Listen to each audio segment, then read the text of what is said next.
અમદાવાદમાં યોજાનાર flower show પર લાગી શકે છે ગ્રહણ. ફ્લાવર શો મુદ્દે હાઈકોર્ટમાં કરી છે પિટિશન. ફ્લાવર શો ન યોજવા માટે કોંગ્રેસે અરજી કરી છે.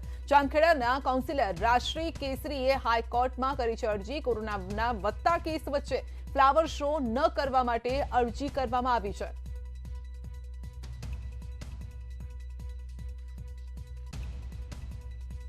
તો ફ્લાવર શો જો યોજાય તો દિવસના 400 લોકો ત્યાં મુલાકાત લઈ શકે તે પ્રકારની વ્યવસ્થા છે. પરંતુ એક તરફ અમદાવાદમાં કેસીસ વધી રહ્યા છે. રાજ્યના જે કેસીસ છે તેના કરતા પણ અડધા એટલે કે રાજ્યમાં 2000 કેસ તો 1000 કેસ અમદાવાદમાં આવી રહ્યા છે. 1200 થી વધુ આ કેસીસ અમદાવાદમાં આવી રહ્યા છે. ત્યારે જો આ પ્રકારના મેળાવડાનું આયોજન થાય, ફ્લાવર શોનું આયોજન થાય તો ત્યાં લોકોની ભીડ વધી શકે છે, કોરોનાનું સંક્રમણ વધી શકે છે. એક ચિંતા વ્યક્ત કરવામાં આવી છે. તો કોરોનાના વધતા કેસ વચ્ચે ફ્લાવર શો ન કરવા માટે અરજી કરાઈ છે. ફ્લાવર શો મુદ્દે હાઈકોર્ટમાં પિટિશન કરવામાં આવી છે. કોંગ્રેસના કાઉન્સિલર તરફથી આ પિટિશન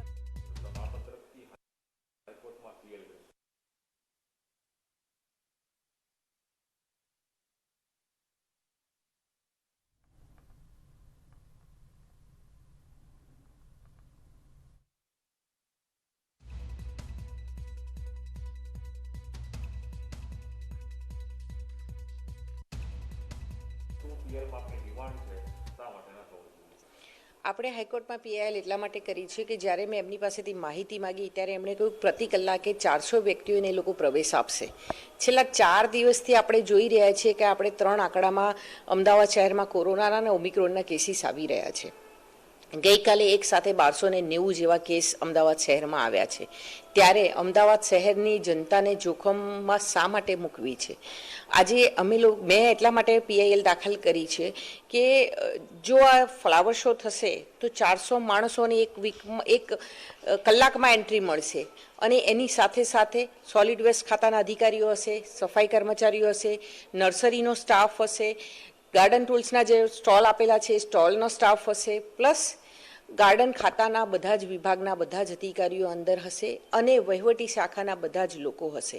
એટલે 600થી વધુ વ્યક્તિઓ અમદાવાદ મ્યુનિસિપલ કોર્પોરેશનના ફ્લાવર શોની અંદર હાજર હશે. જ્યારે તમે કોઈકના લગ્ન હોય ત્યારે 400 માણસની પરમિશન આપી છે, કોઈક સ્મશાને મરણ પામેલ હોય તો તેમાં 100 જણા વ્યક્તિઓને જવાની તમે પરમિશન આપો છો. ત્યારે આ એક સાથે 600 જણા વ્યક્તિઓને એક સાથે રાખીને અમદાવાદ શહેરને શા માટે જોખમમાં મૂકવું જોઈએ? આની માટે થઈને મેં આ ફ્લાવર શો. તો પીએમની સુરક્ષામાં ચૂક અને આ મુદ્દે સીઆર પાટીલની પ્રેસ કોન્ફરન્સ. ખરેખર એક આઘાતજનક છે. આવનારા દિવસોમાં જે પંજાબના ઇલેક્શનમાં કોંગ્રેસને એમ લાગે છે કે કોંગ્રેસ હારી રહી છે, ત્યારે પ્રધાનમંત્રીના કાફલાને રોકીને એના પર હુમલો કરવાનો પ્લાન થાય, પહેલાથી સૂચના હોવા છતાં કહી શકાય કે એણે ગુનાહિત પ્રવૃત્તિ દ્વારા જે બનાવ બન્યો છે ખરેખર ખૂબ દુઃખદાયક છે. કોંગ્રેસ જ્યારે હારે છે ત્યારે કટોકટી લાદે છે. કોંગ્રેસને જ્યારે હાર દેખાય છે ત્યારે આવા પ્રધાનમંત્રી ઉપર પણ હુમલા કરવાના પ્લાન એ ઘડી કાઢે છે. હું એને સખત શબ્દોમાં વખોડી કાઢીશું અને કોંગ્રેસે આખા દેશની માફી માંગવી જોઈએ અને પંજાબના મુખ્યમંત્રી એનું રાજીનામું તાત્કાલિક ધોરણે લેવું જોઈએ. એમની ઉપર કાયદેસર પગલાં લેવા જોઈએ. ખૂબ મોટી ઇરાદાપૂર્વકની આ ભૂલ છે. આ ભૂલ નહીં કહી શકાય, પરંતુ એમનો ઇરાદો આમાં ખરાબ હતો, એટલા માટે એમની સામે કાર્યવાહી થવી જોઈએ એવી મારી માંગણી છે. ધન્યવાદ.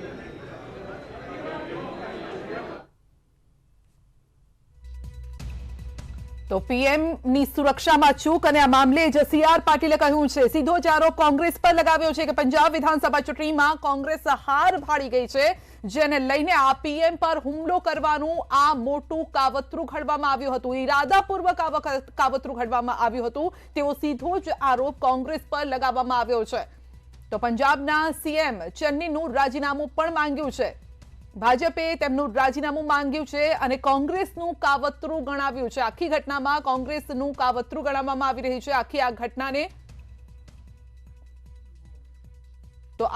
આ ઘટના આપને જણાવી દઈએ, સુરક્ષામાં ચૂક થઈ હતી. પંજાબનો દોરો હતો, પંજાબમાં રેલી હતી પીએમની અને કૃષિ કાયદા પરત લીધા બાદ પંજાબ પહેલી વખત પીએમ પહોંચ્યા હતા અને વિધાનસભા ચૂંટણીને લઈને આ રેલીનું આયોજન કરવામાં આવ્યું હતું.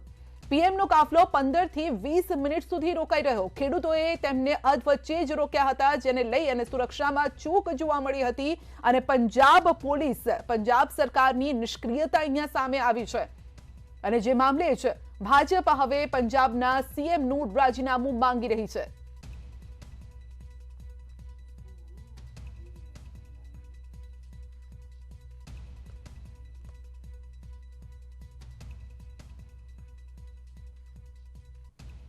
તો જ્યાં રેલી યોજાવાની હતી તેને લઈને પણ મનસુખ માંડવિયાએ શું કહ્યું તે સાંભળો. प्रधानमंत्री जी ने कहा है कि फिर से ये कार्यक्रम हम कैंसिल नहीं कर रहे हैं, ये कार्यक्रम को हम पोस्टपोन कर रहे हैं और फिर आने वाले दिनों में प्रधानमंत्री जी ने इच्छा रखी है कि आप सबके बीच में वो अवश्य आएंगे. मैं आप सभी से क्षमा चाहूंगा कि प्रधानमंत्री जी कई कारणों से आपके बीच में नहीं पहुंच पाए हैं और यहाँ हम कार्यक्रम आज नहीं कर पाएंगे. आप सबके बीच में मैं फिर से एक बार रिग्रेट करता हूं और कार्यक्रम खत्म करता हूं. તો 20 મિનિટ સુધી ફ્લાયઓવર પર પીએમ મોદીનો કાફલો અટવાયેલો રહ્યો હતો. પંજાબમાં રેલી હતી ફિરોઝપુરમાં અને ખેડૂતોએ તેમનો રસ્તો રોક્યો હતો, વિરોધ કર્યો હતો અને પીએમનો કાફલો ત્યાં રોકવો પડ્યો હતો. સુરક્ષામાં સૌથી મોટી આ ભૂલ સામે આવી છે. તો પંજાબ પોલીસે પૂરતી સુરક્ષા ન આપવાનો આરોપ પણ લાગી રહ્યો છે. પંજાબના સીએમનું રાજીનામાની માંગ કરી છે, બીજેપીએ માંગ કરી છે અને બીજેપીએ આરોપ લગાવ્યો છે કે કોંગ્રેસ પંજાબમાં પંજાબની વિધાનસભા ચૂંટણી આવવાની છે અને તેમાં કોંગ્રેસ હાર ભાળી ગઈ છે, જેના કારણે આ પ્રકારના કાવતરા ઘડી રહી છે. પીએમના જીવ પર જોખમ આવી ગયું હતું તેવો આરોપ પણ લગાવવામાં આવ્યો છે. એટલું જ નહીં, પીએમ જ્યારે ભટિંડા એરપોર્ટ પર પહોંચ્યા ત્યારે પણ પીએમએ ત્યાંના અધિકારીને કહ્યું કે હું જીવતો અહીંયા પાછો આવ્યો તે બદલ તમારા સીએમને થેન્ક્સ કહેજો. તો આ અંગે જ સહયોગી મયુર માકડિયા પણ આપણી સાથે ફોન લાઈન પર જોડાઈ ગયા છે. જી મયુર, એક તરફ પીએમનો કાફલો રોકવામાં આવ્યો, ખેડૂતોએ તેમનો વિરોધ કર્યો હતો, સૌથી મોટી આ ચૂક સામે આવી છે અને હવે બીજેપી માંગ કરી રહી છે, સીએમ જે પંજાબના સીએમ છે ચન્ની, તેના રાજીનામાની માંગ કરી રહી છે. એટલું જ નહીં, કોંગ્રેસ પર આરોપ લગાવ્યો છે કે આ જાણી જોઈને કરાયેલી ભૂલ જ નહીં, કાવતરું છે આ. જી બિલકુલ સંધ્યા, ગુજરાત પ્રદેશ દ્વારા પણ આ જે મામલા છે એને વખોડવામાં આવેલું છે. પ્રધાનમંત્રીની સુરક્ષાની અંદર ચૂક થયેલી છે અને જે રીતે ખેડૂતો દ્વારા વિરોધ થયેલો અને જે રીતે 20 મિનિટ સુધી તેમના કાફલાને રોકી દેવામાં આવેલો હતો, ઘેરી દેવામાં આવેલો હતો, તો ત્યાંની સરકારની સહમતિ વગર આ ન થાય તે પ્રકારનો પ્રદેશ ભાજપ અધ્યક્ષ સી આર પાટીલનો સ્પષ્ટ આક્ષેપ છે ને પ્રદેશ ભાજપ અધ્યક્ષ સી આર પાટીલે પંજાબના મુખ્યમંત્રીનું જે રાજીનામું છે તેની માગણી કરેલી છે અને જાણી જોઈ અને આ કાવતરું ઘડવામાં આવેલું છે, કારણ કે તેની ચૂંટણીમાં હાર થઈ રહેલી છે તે પ્રકારનો આક્ષેપ સી આર પાટીલ દ્વારા કરવામાં આવેલો છે અને પંજાબના મુખ્યમંત્રીનું રાજીનામું જે છે તેની માંગ પ્રદેશ ભાજપ અધ્યક્ષ સી આર પાટીલ દ્વારા કરવામાં આવેલી છે.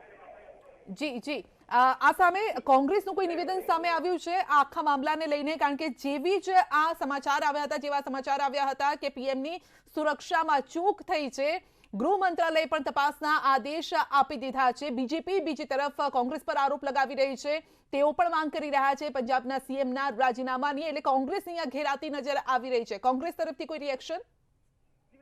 હજુ સુધી ગુજરાત પ્રદેશ કોંગ્રેસમાંથી કોઈ પણ પ્રકારની પ્રતિક્રિયા જોવા નથી મળેલી. ચોક્કસ પંજાબ કોંગ્રેસની અંદરથી પ્રતિક્રિયા આવેલી હતી અને તેની અંદર તેમને કહેલું હતું કે જે સુરક્ષાની જવાબદારી છે તે એસપીજીની હતી અને તેમના આદેશ પ્રમાણે જે સુરક્ષા છે તે કરવામાં આવેલી હતી. પરંતુ હજુ સુધી ગુજરાત પ્રદેશ કોંગ્રેસ જે છે તે હજુ સુધી પોતાની જે પાર્ટી છે, પોતાની સરકાર છે તેના બચાવમાં નથી જોવા મળેલી.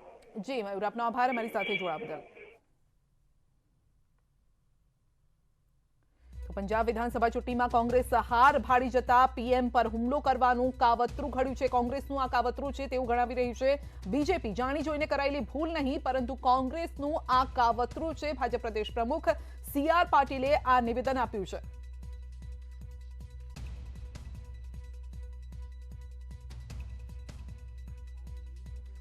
તો CR પાટીલે પણ ચન્નીના રાજીનામાની માંગ કરી છે.